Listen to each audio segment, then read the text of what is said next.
આ અડધો વાટકો પાણીનો લેવાનો છે. તે પાણી આમાં નાખીને ઉકળવા દેવાનું છે.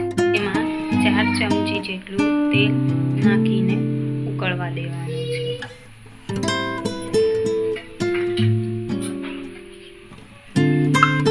અને થોડું ઉકળી જાય એટલે તેમાં ગોળ નાખવાનો છે. હવે તેમાં ગોળ નાખી દીધો. હવે આપણે તેને 15 મિનિટ માટે ઢાંકી દઈશું.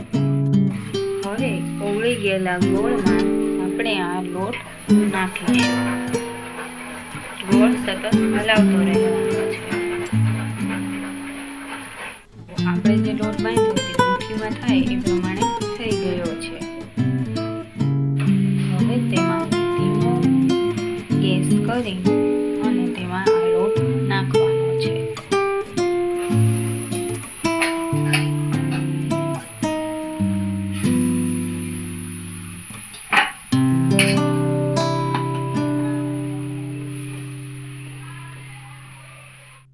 હવે તેને વેલણથી 5 કાણા પાડી ઢાંકી દેવાનું છે.